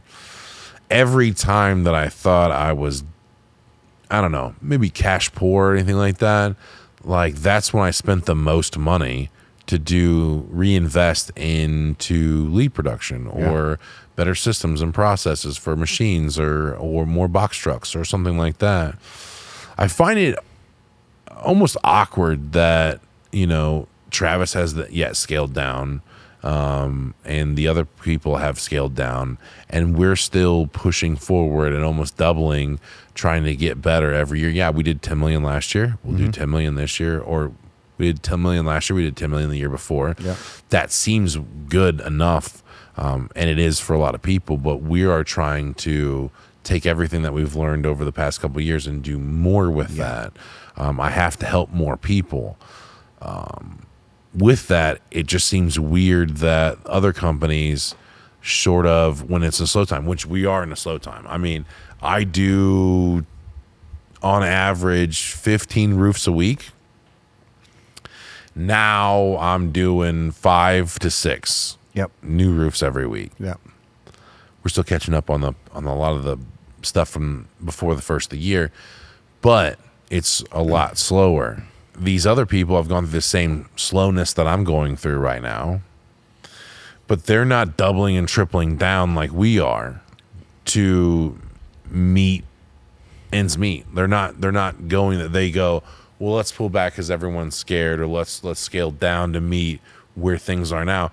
We're building up, I know, which seems strange in a time where we're slow. Like all we hear from the other managers, like, hey, are we going to keep all the gutter guys on, all the window guys on, all the roofing guys on, all the marketing people on, all the sales people on? Like, it's coming. It's coming. Like, there's no end to this whatsoever. We're actually going to hire more people for that kind of stuff because it's going to come fast, and then we're not going to be ready for it. You have to have that foresight into that future, and you have to believe that it's going to happen, or you're stuck in this downtrodden way of scaling down your business. Much harder to scale back up after you scale down. Much harder. 100%. Because while it might be more profitable to scale down in the downtime, which is what large companies do. I mean, I think we have companies here in Indiana and especially in the Fort Wayne area, like a GM or a Pepsi company or whatever, that during the seasons where that's not as profitable or they're not as busy, they scale down. And then they had to hire all those people and redo all those trainings and do all that kind of stuff. To me, summertime stuff, we don't stop. No. we're constantly building for the future, and when that we hope to not be in a position of being behind the 8 ball when we get 50 roofs a week. We want to be like, we got to grow a little bit, but it's not that hard to meet that stuff because now we're doing X. When's the last time you had a canvasser training in January? We have one almost every month. It's crazy. Like, well, no, like, in January, like the slowest history. time. No, yeah, in the slowest time, we're not always doing that, but it seems like every month. But we're having one next week for just Indianapolis alone, because I set a lofty goal. We set a lofty goal for how many number of knocks do we need for the year to hit our number that we want to do this year, right? So that takes more people, more capital, and stuff like that. So we are investing into that because, as we know, canvassers, you have a training class of 15, 3 is going to stay, if that. And so 3 good ones are going to be there. So with how many people that we need to help us knock the doors in the market, we got to start now. So I think that's very interesting that you say that. Where people are like, we don't want to try to market or try to do stuff because we're slow. We're the opposite. Like, hey, we're going to do this training class. We're actually going in the slowest time of the year right now that we're actually going to do a training class. And then we're going to do another one in February. I don't think we're going to stop this year until maybe November, I would say, for that. Or we hit the number of canvassers we want. Right. So I think that's interesting. It's fun to try to outperform the metrics. It's fun to do that. Yeah. It's scary because you're obviously investing in a slow time. If it never comes back around, we look like idiots, but it always comes back around. Yeah. If you've done any kind of economics ever, it always goes up. Mm-hmm. There was a Great Depression. Guess what? It came back up. Yeah. There was the 9/11 stuff where everything stock market crashed, and then it all went back up. It keeps growing no matter what bad stuff happens. So maybe we're in a year or a month or whatever when people are scared of interest rates or whatever. It's going to go back into it. I mean, interest rates last time I saw are going down. Gas prices going down. All the stuff around the election stuff always goes down right before elections, weirdly enough. And so you got to be prepared for that. Most people are not that forward thinking to be able to service their customers in the right way because they lose all that stuff during the slow time, which is the stuff you can't usually install. Right. So it's been fun. We're going to take a short break and then we're going to come back because I need some more. We're back. So long intermission again. Yeah. Got to get hydrated. We had to talk some business. Yeah. And we're back. I really want you, this to be story time, to tell me one of the funniest things that you can come up with. You have a funny story that you tell either about your life, you're getting married, kids, business. Is there a funny thing that happened that you can share? Oh man, there's plenty of funny stories. That I have. Yeah, I'm trying. Do you ever read the Tucker Max books? No. Do you ever hear of Tucker Max? No. You need to look him up. Okay. This dude would write crazy. He has a book, and he would write blogs about stuff that was out of ordinary, like pooping in the middle of a hotel and carrying it all the way through because he had to poop so bad, and I would read those stories with my friends, and they're so unbelievable that I have a couple of those. I'm just trying to think of the best one to tell. Okay. But they're all under when I've been drunk and hammered and things like that. Oh, sure. That's when the most ridiculous shit happens. Yeah. It's okay to self-deprecate to a point on these things, but oh yeah. What do you want to hear? Give me a specific topic and let me see if I can riff off of it. Okay, because I can't think. You put me on the spot, man. Yeah, no, seriously, and you can be thinking about something at the same time. Okay, so tell me a funny story. What's your best? Do you have any funny golf stories? Golf stories. You don't golf. I did golf. I don't know if I have any hilarity in those things. Tell me the funniest story with you and your dad.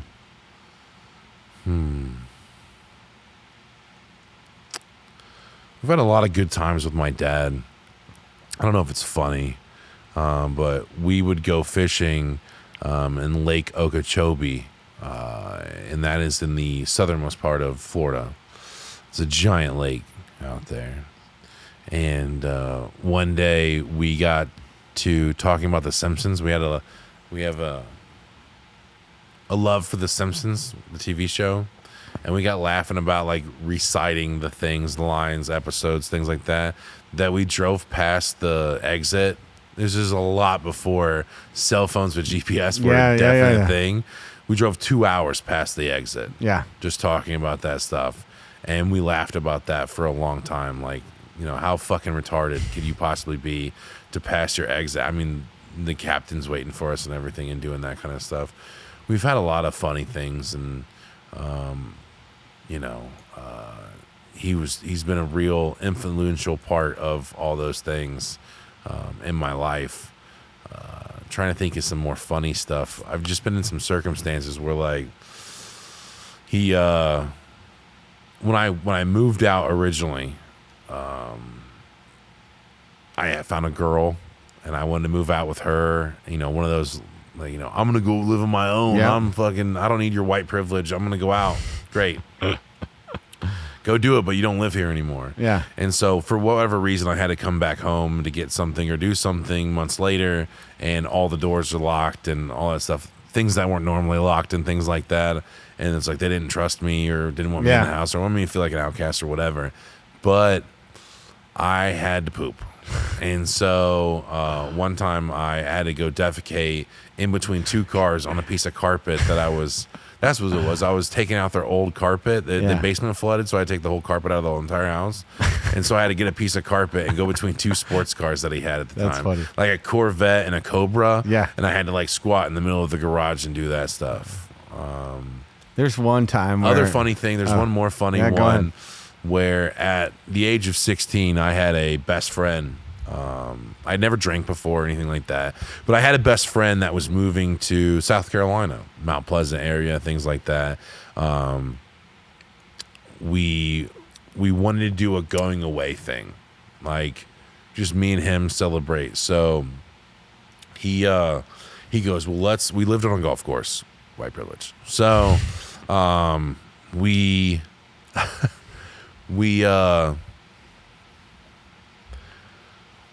each go, let's steal our dad's liquor Okay. and beer, and let's go meet up on the golf course, and then we'll have a night and we'll experiment with alcohol. Yeah. And it'll be like a going away thing. Sure. So both of us don't know how much it's going to take to get to a place where we want to go. Yeah. None of us have ever experienced alcohol before. Oh, So boy. at the ripe old age of 16, I grab my dad's bottle of Vox vodka, which if you've ever seen a bottle of Vox vodka, it's giant. Yeah. It's a giant bottle. Yeah. Okay. And I also grab about 7 to 9 beers. Oh, my God. Okay. At 16. At 16, put in a backpack, and we're ready to go. He grabs a 3/4 bottle of frozen Grey Goose from out his dad's freezer. And we meet out there. He's drinking his dad's Grey Goose. Yeah. I'm drinking Vox vodka because I want to be like dad too. Yeah. I want to be like dad. So we meet up on a par 3, and for whatever reason, because I don't know any better, taste buds haven't developed, I chug the entire bottle No. of Vox. I help him a little bit with the Grey Goose, and we split the 7 to 9 beers. Oh, my God. So I don't know if you know, at the age of 16, I had immediate alcohol poisoning. Yeah. Did you have to go to the hospital? Yeah. You have to go to the hospital when that happens. Yeah. I don't have to. I got it out, you? thank you. Yeah. But don't jump ahead of the story. Oh, I'm sorry. So we finished all these things as children, Yeah. and we're going crazy. You know, there's not a lot to do at 1, 2 o'clock in the morning in a neighborhood. I stumble through and meet new friends, which you're not supposed to do at 2 o'clock in the morning. No. I make out with a college girl. That happened. And like, this is a Wednesday or something Yeah. like that. This is crazy. I then get an alter ego going where I call myself the Incredible Hulk. I tear off mailboxes and then throw them through other mailboxes. So I'm destroying public property. Yeah. I'm going crazy. And at some point, we shut her down. Okay. And I stumble back into my. When I got back into the door to the rear of my house to sneak back in and do everything, I'm quite not all there. Yeah. But I'm wet. And I don't know why I'm wet, but I'm wet. I'm 100% wet. The sun's coming up, by the way. And I take off all my clothes in what we call the spa room. Yeah. There's a hot tub indoors. Yeah. I don't mean to flex on anybody. White privilege. I don't mean to flex on anybody. But I just strip to the nude. And I go lay down on the couch in the living room, in the middle of the house. House is 2 stories. Everything's around this living room. You can see it through every dimension of the house. And I wake up and about an hour later and get rid of all the bad stuff that was in me. Yeah. And then I go, well, that's gross. I'm going to go upstairs now away from this. So I crawl up the stairs to my bedroom, then go to sleep. I am then awakened by my parents. Oh, boy. Or at least my mom. I don't know if my dad was there. I'm at least waking up by my mom, who is screaming. So I grab what I think are pants, okay, because I'm still nude. And I'm putting on these pants as I walk down, as I run down the thing, completely not okay. And I'm standing there in front of my mom, and I think that I have my pants on. I let go. It's a towel. They're not pants at all. I'm standing 16-year-old, absolutely naked in front of my mother with a giant pile of throw up going, I don't know. I don't even know what that is. That's a dog. The cat got really sick during the night. That's so weird. That's gross. You should get rid of the cat. And then my mom being a gangster, an absolute gangster. She threw me in the car, and the whole entire way there would go 40 miles an hour and then jam on the brakes. 40 miles an hour, jam on the brakes every 10 seconds the entire way there, making me just miserable. Yeah. And on the way back, they go there, they put some charcoal in my stomach, everything's fine, whatever, on the way back. Now, I get home. Don't really remember what happened to Dad during that time, but I'm okay. They give me a drug test just in case I ingested things while I was blacked out. Because I get if your child gets blacked out as a child and doesn't know who they're around, they could ingest things that might have life-altering consequences and stuff too. Especially with back then it was fentanyl, but there could be fentanyl and things like that. So I get home and now there's a problem because there's cops there. Oh boy. Okay, so I've been through a whole ordeal now already, and then now there's cops there. I had destroyed all these mailboxes. Okay. Yeah. So now I am tasked with my dad, who had went to the True Hardware or wherever you get mailboxes and bought very much many mailboxes. Yeah. And then had set me off with a drill and screws.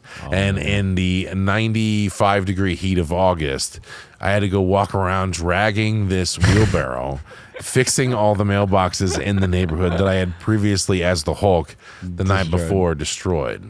Now, including that, we may have destroyed some golf property as well. Oh boy. Maybe taken the flagpoles out and used them as javelins, maybe broke a few crossing signs and things like that. Now we got away with that only to find out that the golf people found out who it was, and I had to go around the next day as free labor for the golfing people. Yeah. I'm not sure my dad also gave them money, but at least, and we had to go work as a maintenance crew on the golf course. And so we whack around all of the ponds, and we mowed, and we did all the terrible jobs that you have to be, physical labor that's involved with doing all that stuff. And so that's how we served our penance for the night of inebriation. Long funny story. I mean, it's something that I'll look back on and going, I would never do something like that. But childhood ego is so nuts. Oh, yeah. Like childhood ego, nothing can hurt you. There's no repercussions. There's all this stuff. It's not just because of the white privilege or anything like that. You know, you hear about these kids that have problems and they go do stuff at a very young age, whether it's sex, drugs, or alcohol. Like it just happens when you don't have enough supervision or too much supervision, and you seek that stuff out, and you get away with it, and you think that can't hurt you after one time, and so you do it again. Like it can get away from you, and I look back and go, like, that's not who I am at all. But it's just hilarious that all those things that I'm like, oh, I'm gonna learn from this, and then I also have to learn for like, oh, my kid's gonna dole it back to me tenfold. Oh yeah. You know, so that's like a funny story that I can self-deprecate on and things like that. Here's a funny car story that my dad and I, we went, it was right after my divorce, of my first marriage. And I was like, I'm going to treat myself to a car that I've always wanted, a 2005 Subaru WRX STI. It's like, I was in the tuner scene with a Honda. I'd like, I want to get an STI at this point. It's like my gift to myself for this divorce, so my dad and I could spend some time together. So I got a cashier's check and everything for it. And I was like, I knew the exact one I wanted, right? And so I went, we drove to Chicago super early in the morning. We got to the dealership. I'm like, that's the car I want, right? Test drove it. I'm like, Perfect. no, I was like, this isn't the one. I was like, tried to talk him down on price. I had some issues with it. I'm like, oh, crap. Like, the cashier's check's made out to this place and all this other stuff. I said, Dad, there's another one down the road that I want to go look at. Is that a CarMax? Yeah. You love CarMax. I love CarMax. And so, funny story. So essentially, we go to the CarMax. We spend pretty much all day there because I have the cashier's check, right? So my dad, bless his soul, was like, they couldn't transfer the cashier's check, anything like that. I didn't know that at the time. I worked at the bank and everything. I would call the bank. The bank wasn't open. They're like, we can't do anything. Like, I've got the money for this car. So my dad's sitting there. We're negotiating. We got a price negotiated. I didn't realize that CarMax, you can't really negotiate. No, But not at all. It was a good enough price. So during the test drive, though, it was funny because I'm like, hey, this car is like, you can like, anytime you stomp on the gas, the rear end's kicking out. I'm like, that's what I thought all-wheel drive did because it was my first time driving an all-wheel drive car. I'm like, kicks out, all this other stuff. I never drove a rear-wheel drive car either, by the way. It was all front-wheel drive. I had an Eagle Talon and a Honda Civic, right?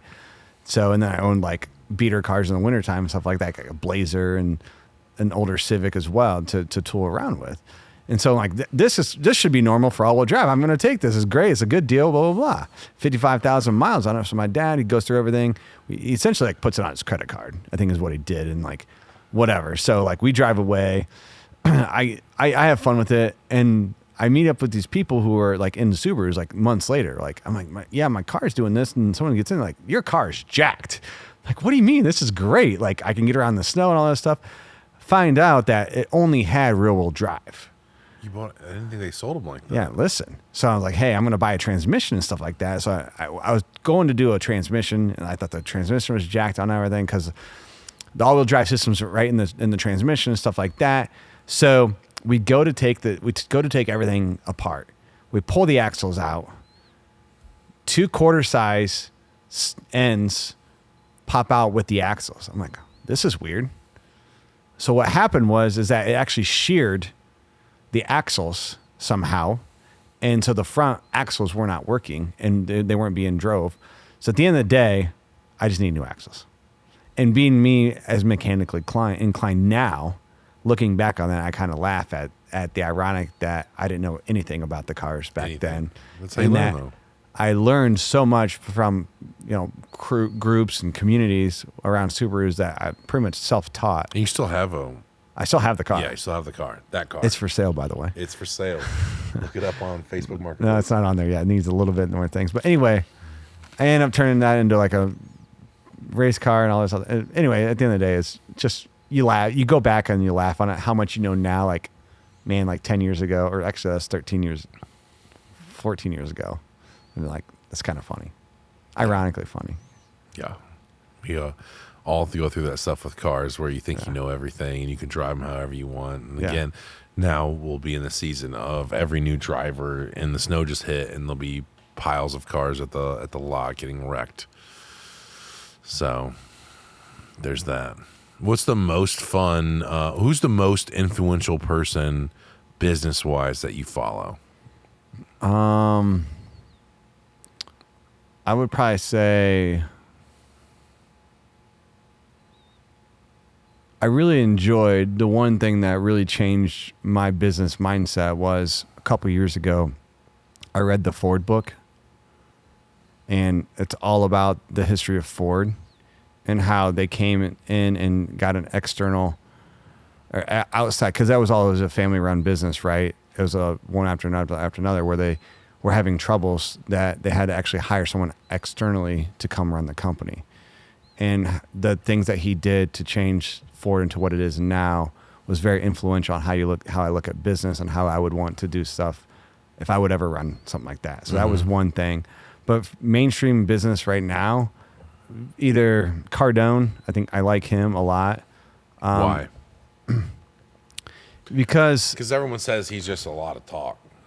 He's a personality, which he is. He's absolutely a personality. I think where he came from, his story, when you get down into it, he came from nothing, right? His story is amazing about how he was an addict. He went to rehab. He started out with, the end of the day, with nothing. His dad left him. It was just him and his mom and his brothers and stuff like that.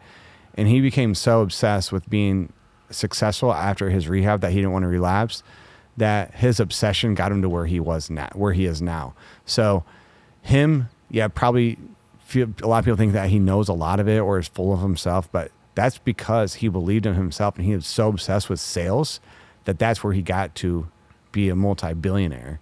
Now is being obsessed with his craft and knowing his craft and knowing what his worth was and then selling that out to other things. So I think that creating an empire with that, like the empire now, where if you're obsessed with your craft, if you're obsessed with what you do and you master the one thing that you want to master, you can be a multimillionaire or you can do well in business. I think that's true. I mean, everyone says that, right? I mean, it's not like we're not coming up with nuanced ideas. Right. It's if your Pokemon cards is the one thing that you want to put your entire life on. Yeah.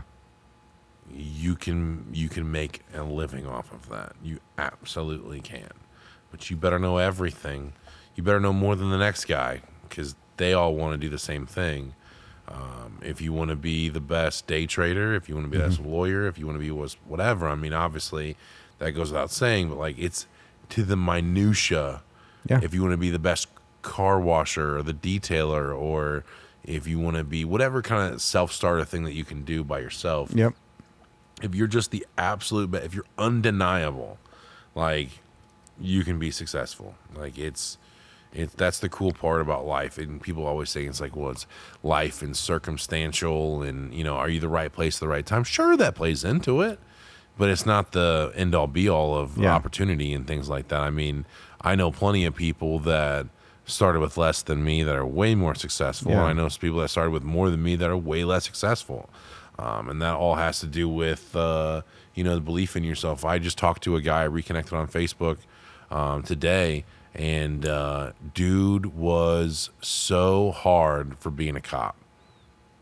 Light-skinned black guy, worked security guard for the hospital forever. Yeah. Went and got a police star on his chest 5 years before being eligible to be in the force. Got denied a bunch of times, kept doing the stuff, kept training, started physicals training, doing all this other stuff, tried to pass a mental test, doing all that stuff. He's finally a cop and living his best life because it's all he ever wanted to do, and I think that's really cool that I get to see him being happy doing what he's doing. Yeah. I mean, he's talking like he tattooed on his body what his yeah. future possession or position wanted to be. Yeah. Like, that's insane. That's commitment. That's 5 years ago, you putting a metal roof on your chest and being like, that's what I'm going to do. Yeah. That's insane. That's insane. Yeah. And we all made fun of him. We all literally made fun of him. Yeah. Like, you're so hard for cops. Like, like, that's insane. You just binge watch Law and Order. Like, what are you doing? Like, that is so weird that you would tattoo your body without having anything to do with police. Yeah. Nothing. Yeah. And then 5 years later, being on the force and doing all that stuff. Then he raised a family doing that, married a nurse, has a bunch of kids, all that stuff. Like living the American dream. I was like, that's so cool. Like he just wanted that so bad that he committed his entire self-identity to. Yeah. His entire self-identity was that. Same way with you, kind of your triathlon. It's like, you know, you weren't a triathlete, 2 years ago. No. That's not who you identified as. If I ask Pedersen, who do you? I'm a family guy. I'm a husband. I'm a crypto dude. I'm whatever. That's you. You know. And then all of a sudden you take on this new hobby. That's a love. That's a passion. That's a challenge or whatever. And you're like, dude, I'm a triathlete. Like that's what I do. I train every day. I do all this stuff, and it becomes you. And it's so hard to fail at that point because it's all consuming, right? Like you wake up and you go, well, how do I get my walk in? How do I get my run in? How do I get my swim in? How do I get my biking in? What kind of bike do I need now? What kind of seats is best for me? What kind of spandex do I wear? What kind of helmet is the best? And you start getting into all this stuff, and that just all consuming. There's almost no way to fail, depending on how you set yourself up, if that's your identity. And I found that out, I think, I don't know, probably 2 or 3 years ago, when someone said, you are who you say you are. And like, I thought, okay, cool. Another cool, like saying that people say, but the people that if you identify as a smoker, like I'm a cigarette smoker, you're never going to quit smoking. Yeah. You identify as that. Yep. If you identify as, well, I'm lazy. Like we all know that I'm lazy. You're always going to be lazy then. Like you have to identify as something else to become that. Well, and it's your subconscious mind, right? If you continue to tell yourself that you're lazy, then you're going to be lazy. I mean, that's the thing about it is you create who you become, and everyone says this manifesting stuff's not real and stuff like that. We can go a whole another rabbit hole with this, but I think affirmations and saying what you want to do, and sometimes I catch myself, right? Even you and I'm like, I catch myself like, man, second thoughts, but like I gotta mentally train myself better for that. There's something said to be like, I'm not tired. Yeah.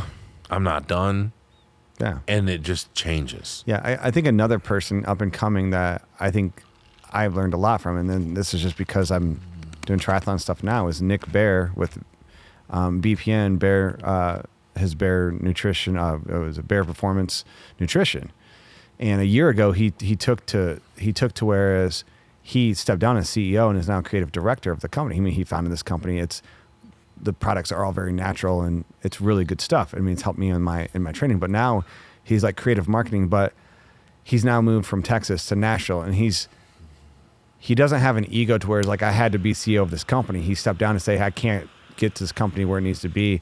And he's doing this whole bunch of stuff to do the marketing and sales side to bring in more business and figure out his best gifts, where he then can stay at home with his kid, can live, do his training, and be still the face of it, but not have to run the operation. So I think learning stuff from him has been good, and he's got a great podcast too. So I think he's another one that I think is up and coming on the business world, like between the work life and how to run a business like that, I think is really good. So. Yeah, and for a lot of stuff, that's good. I think that when I talk to my employees or I talk to other people and things are like, I'm so tired after 12-hour days. I'm tired of it.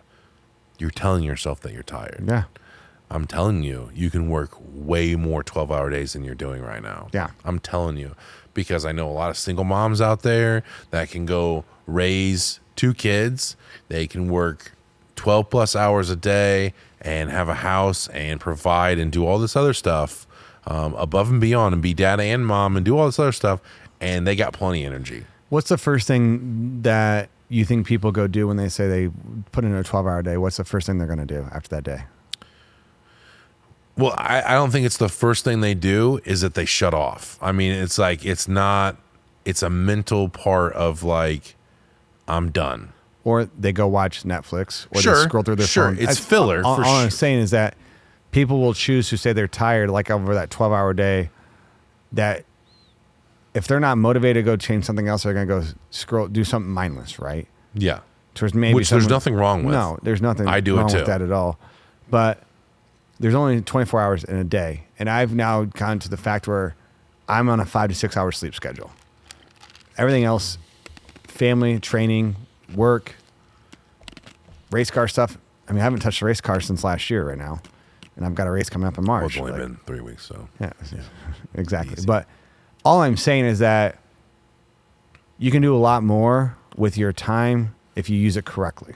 That's all I'm saying. For sure. But the main point that we're trying to make right now is that you tell yourself that you're tired. Yeah, that's what you're saying. Yeah. There's, I can be way more. I really want to work out twice a day. I can't make myself right now do it. I'm telling myself right now I can't make myself, so I can't. But like, it's hard for me to make time for a second workout a day. Yeah. It's so hard for me to convince myself to do all that stuff. You can be more proficient with your time. I'm just saying whatever you tell yourself, oftentimes. Yeah, I agree with this. I have the hardest job. Well, now you're going to think that you have the hardest job forever. I'm sorry, you're never going to get out of that fucking thing. You could make copies. You're an office assistant, and if you say that I have the hardest job, congratulations, you've reached the apex of what you're going to accomplish. Because if you think that you have the hardest job doing that, and I'm telling you, like, I don't think I have the hardest job. And I run 70 people, $10 million a year. Like, I don't have, there's coal miners, they might have the hardest job. Like, there's different levels of this game. If you tell yourself right now that you're at the apex and you're working as hard as you're going to work, you're done. You got to get out of that. You got to tell yourself that. That's what got me some of the parts that, whether it was out of my partnerships or out of my divorce or any of those things, like just being like, I'm going to do this, and I'm going to do this until it's done, not until 12 at midnight or 1 o'clock in the morning or 2 o'clock in the morning. I would do it for 24 hours a day. You can work 24 hours in a day. It can happen. Yeah. Very dangerous. Don't be in a factory by yourself 24 hours a day. I did it. But you can push yourself as long as you tell yourself, I'm not tired, or you tell yourself that I'm getting this done. Like, this is going to happen. And this will happen if you have family stuff. Like, we both have kids with extra needs. Yeah. And you didn't have time for that before. You just didn't, you were allocated before that. Yeah. And then now you have time to go do all that extra stuff, and you made time to overcome and supersede those things. And now you've added even more stuff. And then, so like, there's no really excuse for those stuff. You make time, that's true. But, you think like, oh my God, if I'm about to have kids, like, what if this happens, or what if they need special or whatever, blah, blah, like, yeah. I have to do that, and I have to go work 12 hours at work, and then I have to do a podcast, and then I got to go do dinners, and then I got to do lawyer meetings, and then I got to do this, and then I got to prep for the next day, and then I need to give attention to whoever I need to give attention to. There's all that time in there for all that stuff, as long as you tell yourself that's what it's time. I mean, when I went through my stuff, I just moved my home into where I worked. Yeah. There's no excuses for... you can live in your car and work outside your work. If that's what's truly important, you think that you're going to make it there and all the other good stuff, make it happen. Those people that don't show up every day, and the people that don't do, they're not going to make it any further than they're going to do it. Like, make it undeniable. You have to be undeniable every time, and tell yourself, like, this is what's going to happen. You're inspiring me right now. Let's get it, bro. It's good stuff. Because I can even tell you an instance that's happened here with, like, let's just say, for example, right? The roof crew, if they go see a complex house, and like, we're going to be stuck on this for a couple weeks, we can't do this. They're going to have that in their mind. They show up every day, they can't do it and stuff like that. That's just one example of like stuff like that. It's like, how do you change that within people in a corporation? How do you have someone who can lead and do that stuff? So it's very tough. It's super tough. Yeah. Change mindsets take a lot of introspective knowledge, and then also you gotta be ready to fucking pony up. You gotta be ready to do it by yourself. So here's what that's the last aspect. I'm gonna go help them out on Thursday. Yeah, I mean, that's the last aspect of, like, cool, I'll do it. I'll do it. And people, I kept telling you I want to go work on a roof. So that's what I'm gonna do. You have the right body for it. It'll be fine. I do not. But that's, at the end of the day, they're gonna say I can't, and you're not gonna prove it to them any other way than showing them how it's done. Then after it's done, it was a lot like the ice bath thing that happened a couple weeks ago. I'll tell you about it.